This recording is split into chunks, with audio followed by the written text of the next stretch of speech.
अंग्रेजों ने जहां भारत को टुकड़ों में बांटा था, वही सरदार पटेल ने इस देश को एकजुटता से बांधा था।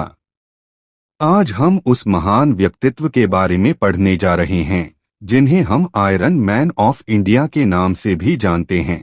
इनका हमारे देश भारत को एकजुट करने में बहुत बड़ा योगदान रहा है। इनका पूरा नाम सरदार वल्लभ भाई जावेर भाई पटेल है, जिन्होंने भारत और पाकिस्तान के बंटवारे में बहुत बड़ा निर्णय लिया और भारत के 500 टुकड़े होने से इस देश को बचाया।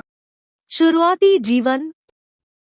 31 अक्टूबर 1875 में इनका जन्म गुजरात के नाडियाड शहर में हुआ था। इनके पिता जावेद भाई पटेल एक स्वतंत्रता सेनानी एवं उनकी मां लाडबाबाई थी।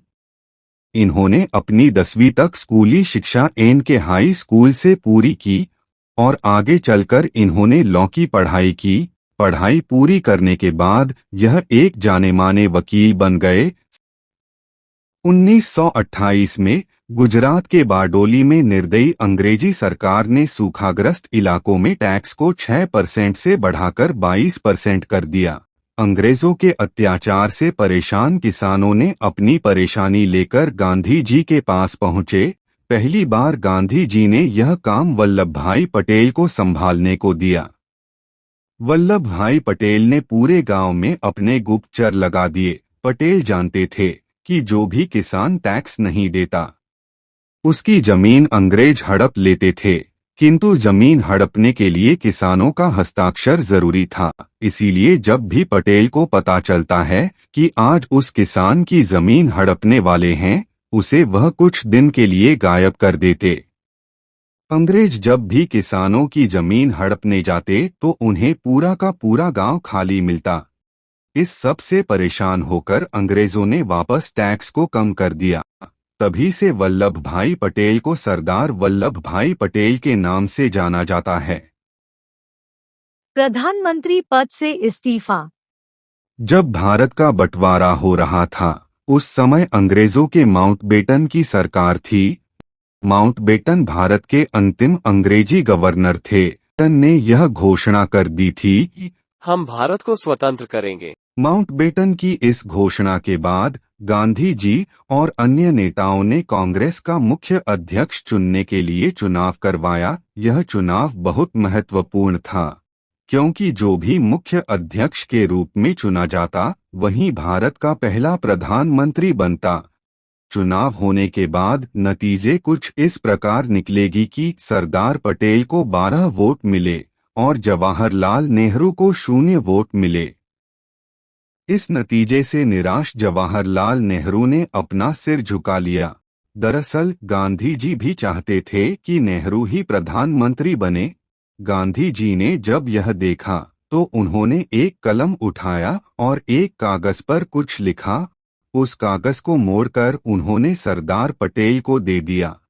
सरदार पटेल ने उस पत्र को पढ़ा और कहा कि मुझे लगता है नेहरू दूसरा स्थान ग्रहण नहीं करेंगे, इसलिए मैं अपने इस पद से इस्तीफा देता हूं।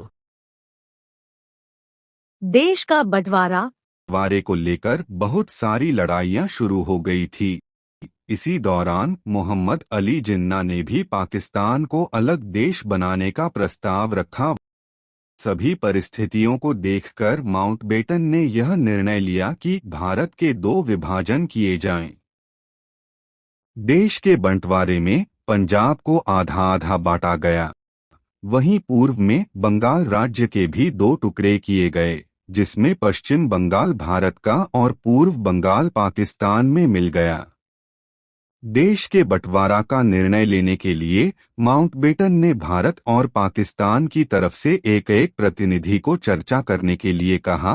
पाकिस्तान की तरफ से मोहम्मद अली जिन्ना खड़े हुए, वहीं भारत की तरफ से सरदार पटेल को चुना गया। जिन्ना कहते हैं, अभी पूरे देश में 400 करोड़ रुपए हैं, आधा आधा कर लेते हैं। 200 करोड़ हमारे, 200 करोड़ आपके।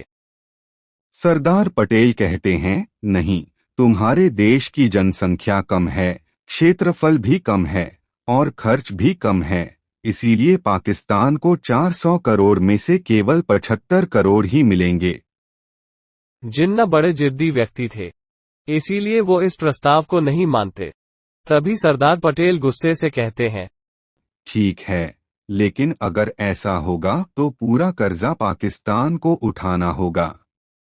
आखिरकार कर्ज के डर से जिन्ना को सरदार पटेल की बात माननी ही पड़ती है। सोने चांदी की गाड़ी। माउंटबेटन के पास 2 गाड़ियां भी हुआ करती थी। माउंटबेटन ने सरदार और जिन्ना से कहा कि मेरे पास यह 2 गाड़ियां हैं, एक सोने की और एक चांदी की, इन गाड़ियों को भी रख लो। जिन्ना तुरंत अपनी लाठी उठाकर सोने की गाड़ी में बैठ गए और कहने लगे, सोने की गाड़ी तो पाकिस्तान की हुई। थोड़ा सोचकर सरदार पटेल ने कहा, ठीक है, टॉस कर लेते हैं, जो जीता सोने की गाड़ी उसकी। टॉस हुआ और सरदार पटेल जीत गए। आखिरकार सोने की गाड़ी भी भारत की हो गई।